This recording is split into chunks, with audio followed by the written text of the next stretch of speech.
Alright, have you ever been so stressed playing a game that you wanted to throw your controller or mouse, but instead you clenched your teeth and kept going? Yeah, same here. So why do we do this? Why do we play games that stress us out? Let's dive into the love-hate relationship we have with our games, the psychology behind it, and how to find that sweet spot between fun and frustration. Because I believe that some of us really need to hear this. Stressful and hard go hand in hand when it comes to gaming. But here's the thing, we love hard games. At least I'm assuming you do since you clicked on this video. But why? Well, it depends on who you ask. For some, it's the pure challenge, pitting yourself against something tough and seeing if you can conquer it.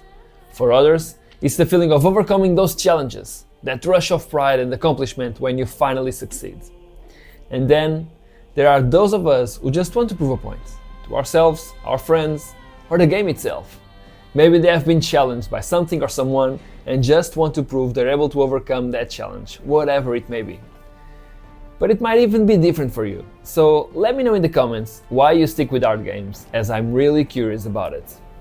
Hard games have a way of getting our hearts racing. That's adrenaline. It keeps us sharp, focused, and completely locked in. But the real kicker? It's dopamine. That's the chemical reward your brain releases when you succeed. Beating a tough boss, clutching around, or finally solving that tricky puzzle feels amazing because your brain literally rewards for it. Dopamine is what your body releases when you feel good. It's what makes you feel good actually, whether that is by doing something hard, scrolling social media, or even just eating something you like. It's science and it's addictive. That's why we keep coming back for more, even when a game makes us scream at the screen. Hard games also come in all shapes and sizes, as well as types of stress. On one hand, you have single-player experiences like Dark Souls or Cuphead, where the stress comes from learning patterns, timing your moves, and perfecting your strategy until you're able to tackle the challenge without missing. Or at least not missing way too many times that kills you. On the other hand, there's competitive multiplayer like Counter-Strike or League of Legends, where the pressure comes from your teammates, your opponents, and the win at the end of the match that sometimes seems impossible to get. I mean, I've got almost 4,000 hours in Counter-Strike, and honestly, that's not even a lot compared to some players. But I'll tell you this, there were times I didn't even want to play. But I did it anyway because I wanted to get better and wanted to recover lost rank or elo. That's the kind of stress multiplayer games bring. And that is not healthy. Especially because the more frustrated you are, the worse you play generally, which sends you into a down spiral that can be hard to get out of. Esports takes stressful gaming to the next level. For players who take a game seriously, the stress often outweighs the fun. But they can stop, just like me with Counter-Strike in the past. The drive to improve, to win, to be the best. It's addictive. Sometimes I wonder why I keep playing CS when it stresses me out. But then I get that perfect headshot and I'm like, oh yeah, that's why. You also have stress induced by fear and tension, more generally common in horror games. But that's a different kind, in my opinion, and not exactly what I'm referring to in this video. I just wanted to make sure I mention it as well, since it can also have a negative impact on someone's life. Stress is not good, that's a fact. But is the reward worth it? Is the dopamine worth the stress? Each type of stress eats differently, but they all keep us coming back when it comes to gaming. And for some people, the sunk cost fallacy is also something considered as well. This is when you keep playing a game you're not enjoying just because you have already invested so much time in it. Sounds familiar? Maybe not. Or maybe it does. Multiplayer games, especially MMOs, are notorious for this. You don't want to quit because you spent hours leveling up, unlocking stuff, or climbing the ranks. It's a trap. But hey, we've all been there.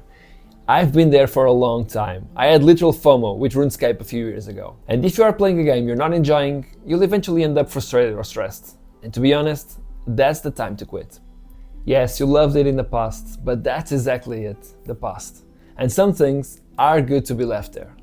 The world doesn't end if you don't experience the latest updates and releases on a game you don't want to play anymore.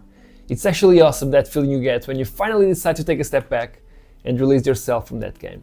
If you find yourself in a situation like that, try it, even if just for a month. Believe me, it will make you feel good. So how do we strike a balance between fun and frustration? Frustration isn't fun on its own, but it can lead to fun when you finally overcome the challenge. The key is fair difficulty. Games like Sekiro or Elden Ring nail this by being tough but rewarding. On the flip side, bad difficulty design, like simply increasing enemy damage or HP, just feels cheap. If a game feels unfair or stops being fun, it's okay to walk away. Seriously, your sanity will thank you. There are so many developers that decide to have different difficulty levels in their games, but all they do is add a multiplier to the damage you receive or half the damage you output. And sure, it definitely is an increase in difficulty, but to me, that's just a lazy way. Adding different mechanics or making it harder to dodge, that's something I can back up as increasing the difficulty in a fair way. And that's why Elden Ring and other From Software games are so popular, or at least one of the reasons. The difficulty is fair. 99% of the times you died, well, it's your fault. It's because you could have dodged, but you didn't. Maybe because you missed the timing and you should do better next time. It's hard, but it's fair. And that makes the stress of not being able to complete a challenge much more bearable. So, why do we play games that stress us out? Maybe it's for the challenge, the rush, or just to prove to ourselves that we can do it. Whatever the reason, stressful games hold a special place in gaming. But remember, if the stress ever outweighs the fun, it's okay to take a step back. If you're still here, thank you. Leave a banana emoji in the comments so I know you've reached this part of the video. Thank you, and see you in the next one.